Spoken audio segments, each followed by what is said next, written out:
Officials in Haywood County say they will continue to monitor river activity throughout the night. News 13's Samir Nefsi is live from the River House RV Resort and Camping. Samir, does it look like the water has started to recede there? Yeah, hey there, Holly. So far, obviously, this is the Pigeon River. From our time here, we've been here for about a couple hours, since 9 o'clock. You can tell the river has started to recede a little bit back in. Now, it's interesting to note, earlier around 5 o'clock, the RV, camping site rather, was evacuated earlier due to the water levels, of course, pushing onto the ground. This whole area was flooded earlier. Clearly, that's not the case right now, and we have been talking to Haywood County officials who say they are going to be out monitoring the area today. Now, go ahead and take a look at some of this video we captured earlier today.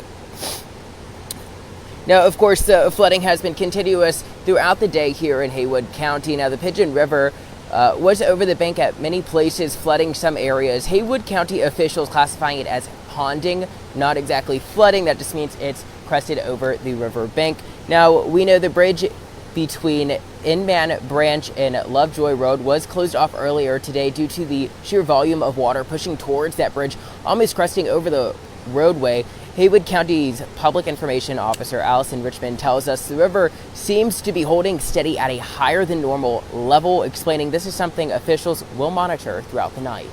It's definitely kind of a flashback to memories from August. We're hoping that we're not going to get to that point. It's just with this much rain over this amount of time, with everything just being saturated, it's difficult. So we're very concerned about it. And as we mentioned, Haywood County officials issued a state of emergency, which is a preventative measure to ensure that if anything worsens in the area, that they are ready to take some action. As we mentioned, crews will be out monitoring the river throughout the night. One thing Haywood County officials are urging community members here at Haywood County to really monitor the rivers. If you live in an area that's prone to flood, they said you should really keep an eye on that tonight. And if, of course, things worsen, that you should have a plan to move to areas that are of higher elevation. Today marks 6 months since devastating flooding hit much of western North Carolina, killing 6 people, destroying homes, businesses, and bridges. And what was left of Tropical Storm Fred hit Haywood County especially hard. News 13's Andrew James spent the day in Haywood County to see the progress and ongoing rebuilding efforts. 6 months later, and you can still see projects just like this one getting underway. They're working to rebuild this bridge back here. And earlier we went into the heart of Crusoe to see the progress that's been made in one of the hardest hit areas.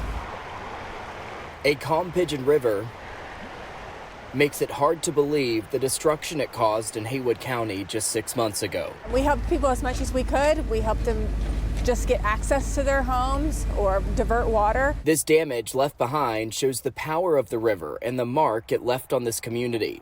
In many places, the river is still littered with debris and pieces of people's lives. Some homes still appear untouched 6 months after taking a direct hit from the floodwaters. The original bridge was probably put here when the house was built back in 1938.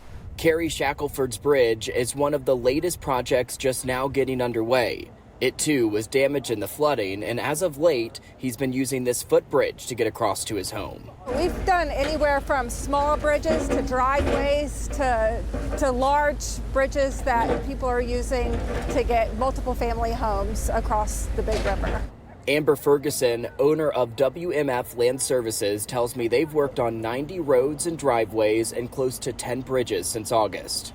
If it wasn't for the people in the community, the nonprofits that came together, there are so many people that wouldn't even see projects starting until now. Much of the funding for these projects is coming from the Tropical Storm Fred Residential Recovery Program.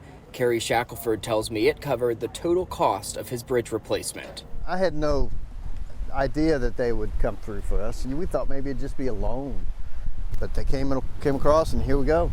Now, there is still state funding available to help with recovery efforts. We'll have more on that posted in this story at WLOS.com.